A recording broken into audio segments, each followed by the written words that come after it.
खैबर पख्तूनख्वा के मर्दान शहर से नदीम भाई ने भेजी है। हमारा ताल्लुक एक आम से घराने से था। हम 5 अफराद थे। मेरे अब्बा रोजी रोटी के लिए दिन रात मजदूरी करते। 2 भाई और 1 बहन थी। अब्बा बड़े भाई को हमेशा नसीहत करते कि पढ़ लिख कर आगे बढ़ो ताकि बाकी बहन भाइयों का सहारा बन सको। मैं सबसे छोटा था और अम्मी का लाडला। अम्मी एक घरेलू खातून थी, दिन रात हमें संभालने और घर के कामों में मसरूफ रहती। मेरी पढ़ाई ज्यादा अच्छी नहीं थी, बमुश्किल मैट्रिक पास किया। अब्बा हमेशा फिक्रमंद रहते। वो कहा करते, नदीम अगर पढ़ाई नहीं कर सकते तो कोई हुनर सीख लो, जिंदगी में आदमी को कुछ आना चाहिए। उन्हीं दिनों अब्बा ने मुझे अपने एक पुराने दोस्त उस्ताद सलीम के पास भेज दिया। उनकी गाड़ियों की मुरम्मत की वर्कशॉप थी।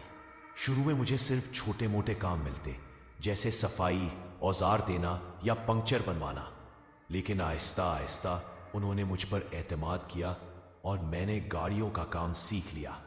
5 साल इसी तरह गुजर गए। उन्हीं बरसों में बहन की शादी हो गई, भाइयों ने भी अपने घर बसा लिए। फिर वो दिन आया जब अब्बा हमें हमेशा के लिए छोड़ गए। घर में खामोशी छा गई। अब मैं और अम्मी अकेले रह गए। कुछ अरसे बाद बड़े भाई ने मेरा रिश्ता भी तय कर दिया। मेरी शादी हो गई। मेरी बीवी फातिमा नर्म दिल और शफीक मिजाज औरत थी। वो अम्मी का बहुत ख्याल रखती। वर्कशॉप के हालात बदल गए। उस्ताद सलीम की सेहत बिगड़ गई और दुकान अपने बेटे कामरान के हवाले कर दी। कामरान के साथ मेरी कभी ना बन सकी। वो छोटी छोटी बातों पर ताने देता और बाज औकात ग्राहकों के सामने जलील भी करता। कई दिन बर्दाश्त किया मगर आखिरकार वो जगह छोड़ दी। भाइयों ने हौसला दिया कि अपनी वर्कशॉप खोलो। मैंने मेहनत करके शहर के एक कोने में पुरानी दुकान ले ली और अपना काम शुरू किया। सालों की दियानतदारी ने मेरा नाम बना दिया था। चंद ही महीनों में दुकान चल निकली। 2 साल बाद मेरा कारोबार इतना बढ़ गया कि मुझे 2 कारीगर रखने पड़े।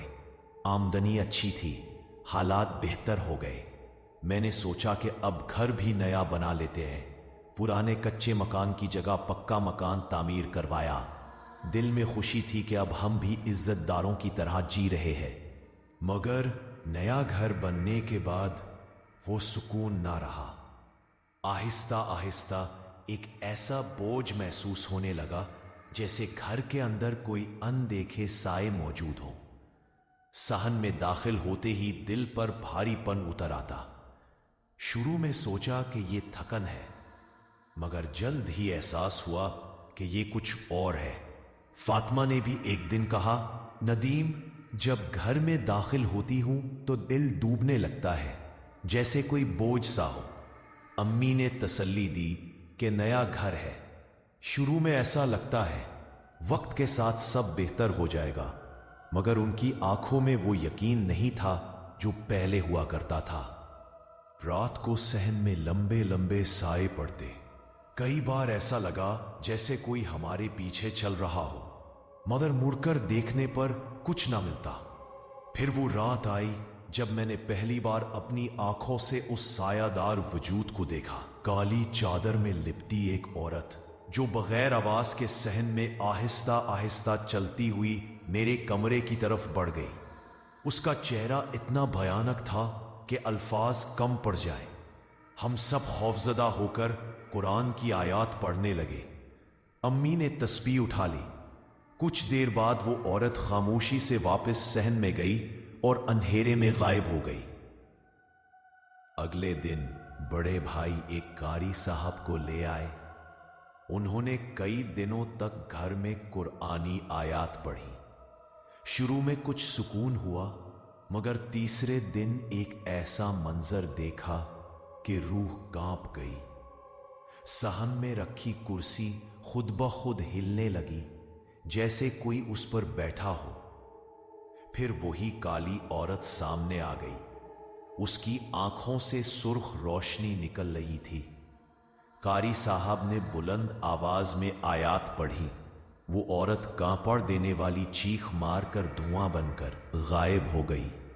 मगर उसके जाने के बाद पूरे घर में सड़े गोश्त की बदबू फैल गई। कारी साहब ने कहा, यह आसान मामला नहीं है। यहां काला जादू किसी जाती दुश्मनी के लिए किया गया है और दुश्मन कोई बहुत करीबी है। यह सुनकर मेरे कदमों तले जमीन निकल गई। आखिर कौन? रिश्तेदार, जानने वाला, या कोई वो जिसे मेरी तरक्की बर्दाश्त नहीं थी? आज भी सालों बाद वो सवाल मेरे दिल में जिंदा है। मेरी जिंदगी कभी पहले जैसी नहीं रही। दौलत, कारोबार, शोहरत, सब कुछ मिला, मगर सुकून कहीं खो गया है। अगर आपको ये कहानी सुनकर दिल में डर और तजस्सुस दोनों महसूस हुए हैं, तो याद रखें, हर खौफ में एक सबक छुपा होता है। दुनियावी कहानियां हमें लम्हाती लर्जा देती हैं, मगर असल पनाह सिर्फ अल्लाह की याद और उस पर यकीन में है। अब चलते हैं अगली कहानी की तरफ। ये कहानी हमें एक बहन ने भेजी है। आइए उन्हीं की ज़बानी इस खौफनाक कहानी को शुरू करते हैं। मेरा नाम आयशा है। ये कहानी आज से 10 साल पहले की है। मैं अपने वालिदैन की सबसे छोटी बेटी थी। मेरे 2 भाई और एक बहन थी और तीनों की शादी हो चुकी थी। घर में सिर्फ मैं ही बाकी रह गई थी, जिसकी फिक्र अम्मी और अब्बा को सबसे ज्यादा थी। वो अक्सर कहा करते थे कि बाकी सब बच्चे अपनी अपनी जिंदगियों में मसरूफ हो गए हैं। अब बस हमारी दुआ यही है कि तुम्हारा भी अच्छा सा रिश्ता हो जाए, ताकि तुम्हारी जिंदगी भी सुकून से गुजरे। अब्बा एक प्राइवेट कंपनी में मुलाजमत करते थे। उनकी तबीयत भी कमजोर रहने लगी थी, लेकिन वो हमारे लिए मेहनत किए जा रहे थे। अम्मी घर संभालती थी, मैं उनके साथ घर के सब काम करती। शहर में हमारा एक छोटा सा मकान था। सिहन के बीच में एक नीम का पुराना दरख्त लगा था, जिसके नीचे अक्सर शाम को मैं और अम्मी बैठा करते। मोहल्ले की औरतें अक्सर उधर आती रहती और अम्मी के साथ बातें करती। मैं उनकी बातें सुनती रहती, लेकिन ज्यादा हिस्सा नहीं लेती थी। मुझे किताबें पढ़ने का शौक था। अब्बा अक्सर कह देते कि आयशा, अब किताबें छोड़ो और घर के कामों पर तवज्जो दो। अब तुम्हारे लिए भी घर बसाई का वक्त करीब है। आखिरकार वो दिन भी आ गया जब मेरा रिश्ता तय हो गया। अम्मी की आंखों में खुशी की चमक थी। अब्बा ने शुक्राने के नफल पढ़े। जिस लड़के से मेरी शादी तय हुई उसका नाम कामरान था। वो शहर में एक कंपनी में मुलाजमत करता था। रिश्ता अच्छा था, सब मुतमईन थे। मेरी मंगनी के 6 माह बाद शादी हो गई। शादी के दिन मुझे लग रहा था जैसे जिंदगी एक नए मोड़ पर खड़ी है। अम्मी मुझे बार बार गले लगाकर रो देती और कहती कि अल्लाह तुम्हें खुश रखे बेटी। शादी के बाद मैं कामरान के घर आ गई। मेरे ससुराल वाले खुश अखलाक और ख्याल रखने वाले थे। कामरान की 2 बहनें और 2 भाई थे। सब मेरा ख्याल रखते थे। शुरू के 2 साल इस तरह गुजरे जैसे ख्वाब हो। न कभी कामरान ने मुझ पर गुस्सा किया, न ही बहनों ने मेरे साथ कोई सख्ती की। घर के माहौल में मोहब्बत थी। मैं सुबह सवेरे उठकर कामरान के लिए नाश्ता बनाती, फिर घर के दूसरे काम संभालती। कामरान हमेशा शाम को खुश मिजाजी से घर लौटता, लेकिन एक दिन कुछ ऐसा हुआ जिसने मेरी पूरी जिंदगी बदल दी। वो एक आम सा दिन था। मैं सुबह सवेरे उठी, कामरान के लिए नाश्ता बनाया और उसे दफ्तरी भेज दिया। घर के बाकी लोग अपने अपने कामों में लगे हुए थे। जब मैं वापस कमरे में गई तो देखा कि एक कोने में एक पुराना सा काला शॉपर पड़ा है। पहले तो मैंने सोचा शायद किसी ने गलती से वहां रख दिया है, लेकिन दिल में एक अजीब सा वसवसा आया। मैंने शॉपर को उठाया। अंदर से अजीब सी बदबू आई। दिल जोर जोर से धड़कने लगा। हिम्मत करके खोला तो मेरे होश उड़ गए। अंदर एक गोश्त का सड़ा हुआ टुकड़ा था, कुछ पुरानी सूखी हड्डियां और एक तावीज। मेरी सांस रुकने लगी। दिल चाहा फौरन उसे फेंक दूं, लेकिन किसी अनजाने सोच ने मुझे रोके रखा। मैंने वहीं शॉपर वापस लपेट दिया और सोचा कि शाम को कामरान से पूछूंगी। शापर को हाथ लगाने के बाद से ही अजीब सी कैफियत होने लगी। सर भारी हो गया, जैसे कोई बोझ हो, जिसमें कमजोरी सी आ गई। शाम को जब कामरान घर आया तो मैंने सबसे पहले वही शापर उसके सामने रख दिया और पूछा, ये तुम कहां से लाए हो? उसने हैरत से मुझे देखा। कौन सा शापर? मैंने लपेट खोली तो वो भी एक लम्हे के लिए पीछे हट गया। ये क्या है? उसने कहा। मैंने जवाब दिया, यही तो पूछ रही हूं, कहां से आया? लेकिन वो बार बार यही कहता रहा कि उसे शापर का कुछ पता नहीं। वो शापर सब घर वालों को दिखाने गया, लेकिन किसी को इल्म ना था। उसके बाद पता नहीं वो शापर कहां रखाया, या शायद जानबूझकर कहीं दूर फेंक दिया। जब मैंने पूछा तो उसने साफ कह दिया कि बस इसके बारे में फिक्र ना करो। लेकिन बात वहीं खत्म ना हुई। अगले ही दिन से मेरी तबीयत अजीब होने लगी, नींद आना बंद हो गई। रातों को मैं जागती रहती, कभी कमरे की दीवारों को घूरती, कभी छत को। सर दर्द बढ़ता गया। एक रात जब सब सो गए, पता नहीं कब मेरी आंख लग गई। सुबह जब मेरी आंख खुली तो सब लोग हैरान परेशान मुझे देख रहे थे। कामरान ने कहा, आयशा तुम सुबह उठी थी, लेकिन तुम वो नहीं थी। तुम सबको घूर रही थी जैसे हमें पहचानती ही ना हो। तुमने मुझे तक नहीं पहचाना। ये बात सुनकर मेरे पांव तले जमीन निकल गई। मुझे कुछ याद नहीं था, लेकिन कामरान के चेहरे पर डर साफ नजर आ रहा था। उस दिन के बाद मेरा रवैया बदलने लगा। मैं अक्सर सबको अनजान निगाहों से देखती, कभी बात का जवाब न देती, कभी अचानक हंसने लगती। एक दिन तो ऐसा हुआ कि कामरान की छोटी बहन ने मुझसे किसी बात का पूछा, और जाने कैसे मेरे हाथ उठे और मैंने उसे जोरदार थप्पड़ मार दिया। सब हैरान रह गए, मैं खुद भी डर गई। लेकिन उस लम्हे मेरे अंदर कोई और था। हालात आहिस्ता आहिस्ता बिगड़ते गए। मैं खुद पर काबू खोती जा रही थी। कभी रात को घर के सहन में जाकर खड़ी रहती, कभी किचन में जाकर खाली आंखों से बर्तनों को देखती। मेरी आवाज बदलने लगी, कभी बारीक, कभी इतनी भारी कि जैसे किसी मर्द की हो। कामरान और उसके घर वाले घबरा गए। आखिरकार उन्होंने मेरे वालिदैन को बुलाया, लेकिन जब वो आए और मेरे सामने बैठे तो मैं उन्हें भी पहचान ना सकी। मैंने एक लम्हे के लिए भी उन्हें अपना नहीं समझा। ये सब कुछ अब मेरी काबू से बाहर था। मैं खुद को नहीं पहचानती थी। घर वाले कहते थे कि मेरे अंदर कोई और है, लेकिन असल हकीकत वो तो बहुत बाद में खुलनी थी। उसके बाद रातें मेरे लिए अजाब बनने लगी। नींद आना तो जैसे भूल ही गई थी। आंखें बंद करती तो अजीब अजीब तस्वीरें नजर आने लगती।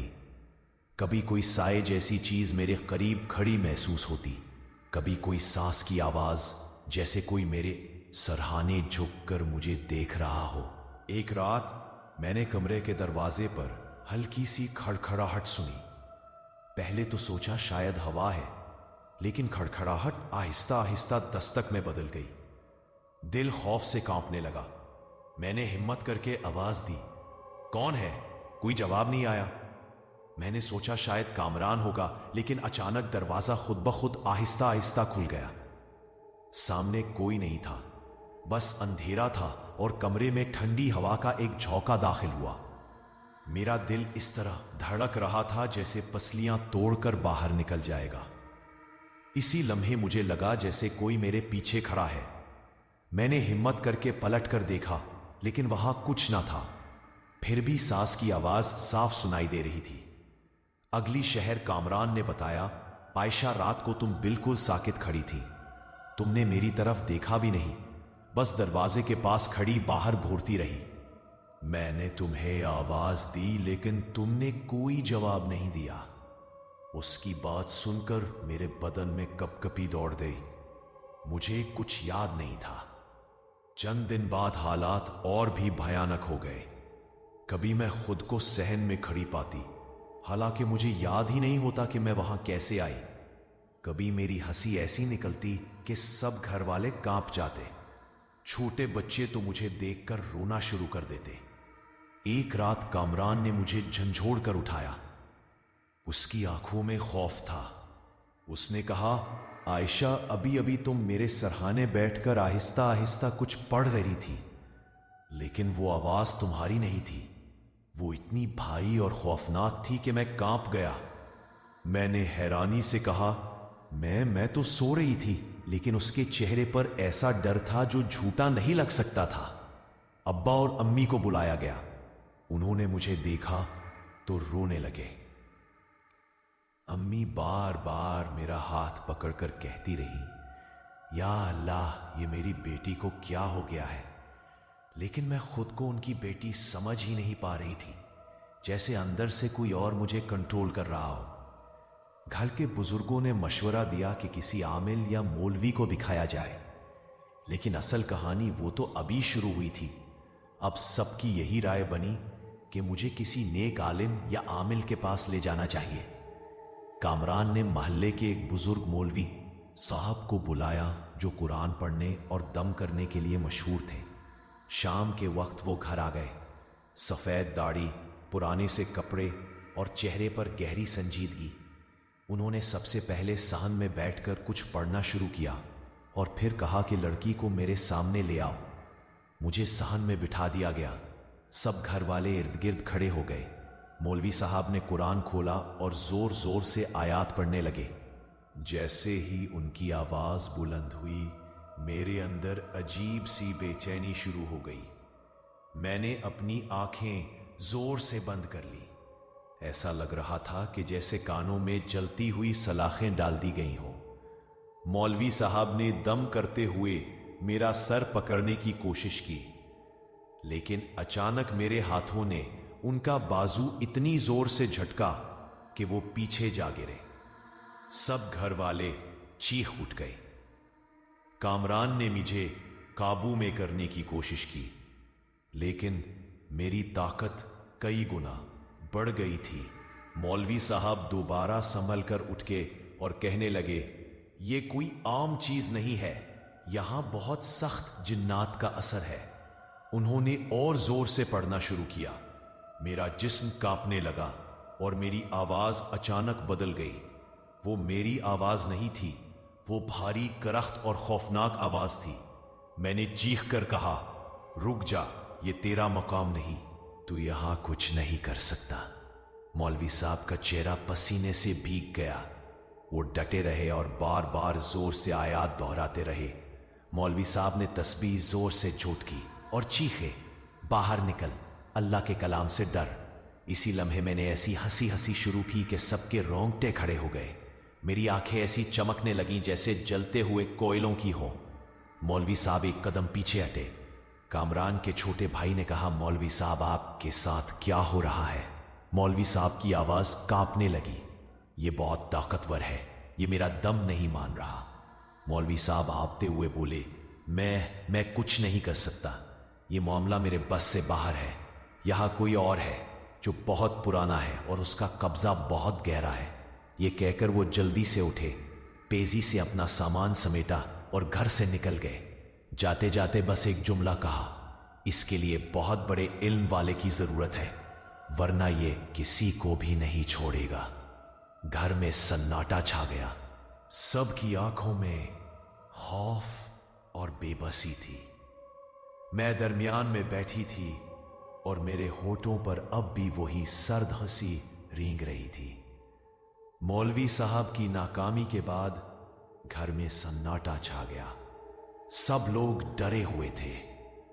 अम्मी बार बार रोती और कहती हैं, या अल्लाह, मेरी बच्ची की बचा ले। आखिरकार मोहल्ले के लोगों ने मशवरा दिया कि करीबी कस्बे में एक मशहूर आलिम है, बड़े सख्त दलेर और इल्म वाले। कहा जाता था कि उनके सामने बड़े से बड़ा जिन भी ठहर नहीं पाता। 2 दिन बाद वो आलिम हमारे घर आए। दरमियानी उम्र के, ऊंचा कद, तेज निगाहें। उनके साथ 2 शागिर्द भी थे। उन्होंने आते ही घर के सहन में बैठकर कुछ देर खामोशी इख्तियार की। फिर बोले, यहां हुआ बहुत भारी है, ये कोई मामूली साया नहीं, ये पुराने वक्त का जिन है और इसके पीछे इंसान का हाथ भी है। सब घर वाले हैरान रह गए। आलिम ने मुझे अपने सामने बिठाया। मैंने नजर ऊपर उठाई, लेकिन वो मेरी नजर को सह गए। फिर उन्होंने अचानक मेरा जिस्म कांपने लगा। मेरी जुबान पर वो अल्फाज आने लगे जो मेरे अपने ना थे। मैंने चीख कर कहा, ये तेरा काम नहीं, तू मेरा कुछ नहीं बिगाड़ सकता। आवाज इतनी भारी थी कि सबके रोंगटे खड़े हो गए।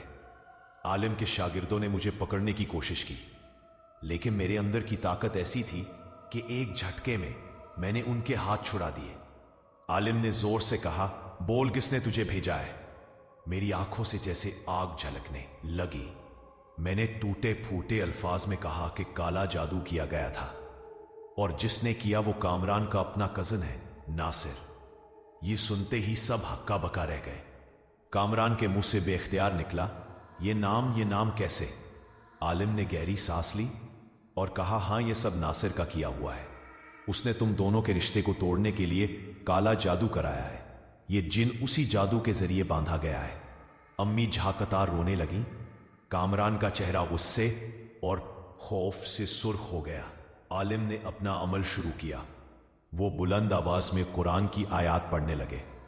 मैं बुरी तरह तड़पने लगी। कभी मेरी आवाज औरत जैसी बारीक हो जाती, कभी मर्द की तरह भारी। बर्तन किचन में खुद ब खुद गिरने लगे। शागिर्दों ने मुझे काबू में रखने की पूरी कोशिश की, लेकिन कई बार ऐसा लगा जैसे कोई गैबी कुव्वत उन्हें पीछे धकेल रही हो। एक लम्हे को तो खुद आलम भी लड़खड़ा गए। उन्होंने कहा, यह जिन इतना आसान नहीं, ये सदियों पुराना है, इसका तोड़ एक दिन में नहीं होगा। फिर वो मेरी तरफ झुककर जोर से बोले, मैं तुझे अल्लाह के हुक्म से कहता हूं, इस जिस्म से निकल जा। मैंने ऐसी चीख मारी कि खिड़कियां कांप गईं। उस लम्हे आलम के माथे पर पसीना चमक रहा था। आलम साहब के चेहरे पर थकन तो साफ नजर आ रही थी, मगर उनकी आंखों में हिम्मत अभी जिंदा थी। उन्होंने कुरान बंद नहीं किया, बल्कि और बुलंद आवाज में पढ़ना शुरू कर दिया। माहौल बदलने लगा। कभी दरो दीवार से टकराने की आवाजें आने लगती। भाई, एक बार फिर बंदे कभी उतर गए हैं। इस लम्हे में आलम साहब भी नजर आ रहे थे, जो मेरी अभी नजर आ रही थी। बल्कि क्या करने वाले मेरे जिस्म में एक बार और नहीं मिल रहे। आप आग पढ़े हो, आप पहली बार पढ़े हैं। आपकी आंख मुझे ऐसे डरम पर कभी छपत पर किसी के दौड़ने की धमक। मैं जमीन पर गिरती, तड़पती और चीखती। मेरी चीखें ऐसी थीं जैसे कई आवाजें एक साथ निकल रही हों। कभी औरत, कभी मर्द, कभी बच्चे की। सब घर वाले दीवार के साथ लगकर खड़े थे। उनके चेहरे खौफ से जर्द थे। आलम ने शागिर्दों को इशारा किया। वो जल्दी से मेरे हाथ पांव पकड़कर बैठ गए। मैं जोर जोर से झटके देती, लेकिन वो किसी तरह काबू में रहे।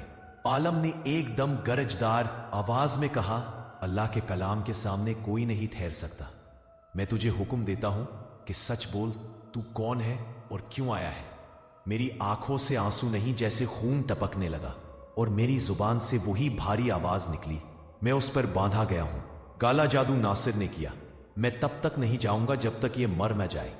ये सुनकर कामरान का दिल दहल गया। वो आगे बढ़ा, लेकिन आलम ने हाथ उठाकर उसे रोका। खामोश रहो, अभी वक्त नहीं। फिर वो तेजी से आयात पढ़ने लगे। आवाज इतनी बुलंद थी कि लग रहा था घर की दीवारें फट जाएंगी। किचन के सब बर्तन एकदम जमीन पर गिर पड़े। मैंने ऐसी चीख मारी कि खिड़कियां कांप गई। मेरे बाल हवा में इस तरह लहराने लगे जैसे किसी तूफान ने पकड़ लिया हो। आलम ने दोनों हाथ मेरे सर पर रखे और बाआवाज बुलंद कहा, मैं तुझे अल्लाह की कसम देता हूं, निकल जा, ये जिस्म तेरा नहीं है। अचानक मेरे जिस्म से धुआं सा उठने लगा। मेरी आंखों की चमक बुझने लगी। मेरी आवाज बदल गई और वही भारी लहजा चीख कर बोला, मैं जा रहा हूं, लेकिन जिसने भेजा है वो फिर भी चैन से नहीं बैठेगा। ये कहते ही मेरे जिस्म ने एक आखिरी झटका लिया और मैं बेहोश होकर जमीन पर गिर गई। पूरे घर में सन्नाटा छा गया। सबकी नजरें आलम साहब पर थीं। वो भी पसीने में भीगे हुए थे, लेकिन उनके लबों पर हल्की सी मुस्कुराहट थी। उन्होंने कहा, अल्लाह का शुक्र है ये जिन उस वक्त निकल गया है, मगर याद रखो काला जादू अभी बाकी है। जिसने ये सब किया है वो दोबारा कोशिश करेगा। तुम सबको मजबूत रहना होगा और रोजाना ये आयात पढ़नी होंगी। अम्मी जमीन पर बैठकर रोती रही। अब्बा ने आसमान की तरफ हाथ उठाकर शुक्र अदा किया। कामरान मेरे पास आया, मेरे सर को गोद में रखा। मैं बेहोश थी, लेकिन मेरा चेहरा पहली बार सुकून में नजर आ रहा था। इस रात के बाद मेरा जिस्म हल्का महसूस होने लगा। बरसों बाद पहली बार नींद आई। अगली सुबह आंख खुली तो अम्मी मेरे पास बैठी कुरान पढ़ रही थी। उनकी आंखों में सुकून के साथ साथ आंसू भी थे। आलम साहब रोज 2 दिन के बाद हमारे घर आते, कुछ पढ़ाई करते और हमें हिदायत देते कि कुरान की तलावत घर से कभी ना रुके। वो बार बार कहते, जिन तो निकल गया है, लेकिन जादू का असर खत्म करने में वक्त लगेगा। चंद हफ्तों तक हर रात अजीब ख्वाब आते। कभी अंधेरे में कोई साया दिखाई देता, लेकिन जैसे जैसे पढ़ाई जारी रही घर का माहौल बदलने लगा। वो डरावनी आवाजें खत्म हो गई, रात की चीखें गायब हो गई। आलम ने एक दिन सबको इकट्ठा करके कहा, असल दुश्मन जिन नहीं था, असल दुश्मन वो इंसान है जिसने ये सब किया। काला जादू इंसान के हाथों से ही होता है। नासिर ने हसद में आकर तुम्हारी जिंदगी बर्बाद करने की कोशिश की, लेकिन याद रखो अल्लाह के हुक्म के बगैर कोई किसी को नुकसान नहीं दे सकता। ये सुनकर कामरान के चेहरे पर गुस्सा और दुख दोनों जाहिर हुए, लेकिन आलम ने इसे रोक दिया। तुम्हारे लिए बदला लेना नहीं, दुआ करना है। जालिम का अंजाम अल्लाह खुद दिखाएगा। वक्त गुजरता गया, मैं आहिस्ता आहिस्ता सेहतयाब हो गई। कामरान मेरा हाथ थाम कर कहता, आयशा अब हम कभी अलग नहीं होंगे। जो कुछ हुआ वो खत्म हो गया। और वाकई चंद ही महीनों बाद खबर मिली कि नासिर एक हादसे में सख्त जख्मी हुआ और बिस्तर पर पड़ गया। कहते हैं कि वो अक्सर चीख चीख कर रात को उठ बैठता और बार बार कहता कि वो मेरे पास आ रहा है, वो मुझे पकड़ने आ रहा है। लोगों ने समझा कि ये इसके अपने किए की सजा थी। मैंने उस दिन दिल से समझा कि हसद और कीना इंसान को किस हद तक अंधा कर देता है, और ये भी कि कुरान और अल्लाह के कलाम के आगे सब बातिल कुव्वतें कमजोर हैं। अब जब भी शाम को अपने सहन में बैठती हूं वो दिन याद आ जाते हैं। बदन कांप उठता है, लेकिन दिल के किसी कोने में एक सुकून भी है। ये सुकून उस यकीन का है कि अगर अल्लाह साथ हो तो कोई साया, कोई जादू, कोई दुश्मन कुछ नहीं कर सकता। दोस्तों, ये थी आयशा की कहानी खौफ और आजमाइश की, लेकिन आखिरकार ईमान और सब्र से जीत की। याद रखो, काला जादू कोई खेल नहीं है। ये वो गुनाह है जिसमें लोग शैतानों और जिन्नात की मदद लेते हैं, कुरान के बजाय हराम अल्फाज पढ़ते हैं और खून और नजासत से तावीज़ तैयार करते हैं। मकसद सिर्फ एक होता है, दूसरों की जिंदगी बर्बाद करना, उनके घर उजाड़ना और उनकी खुशियां छीन लेना। लेकिन याद रखो, काला जादू करने वाला सबसे पहले अपना ईमान बेचता है। वो खुद अल्लाह की रहमत से दूर हो जाता है, और जिस पर जादू किया जाए अगर वो अल्लाह के कलाम को पकड़ ले, कुरान की तिलावत को मजबूती से थाम ले, तो दुनिया का कोई जादू इस पर गालिब नहीं आ सकता। इस कहानी ने मुझे ये सिखाया कि जिन्नात और जादू हकीकत है, लेकिन उनसे बड़ा कलाम है। ये कहानी खत्म हुई, लेकिन एक नसीहत छोड़ गई। इंसान का सबसे बड़ा दुश्मन जिन नहीं, बल्कि वो इंसान है जो अपने आप को हसद में आके शैतान का रास्ता इख्तियार करता है। कहानी पसंद आई हो तो लाइक करें, और एक प्यारा सा कमेंट कर दें। चैनल को सब्सक्राइब करें और बेल आइकॉन दबाएं ताकि अगली कहानियां बर वक्त आप तक पहुंच सके। अपनी राय और एहसासात कमेंट्स में ज़रूर बताएं, क्योंकि आपकी एक बात हमें मज़ीद हौसला देती है। मिलते हैं अगली कहानी में, तब तक के लिए अल्लाह हाफिज।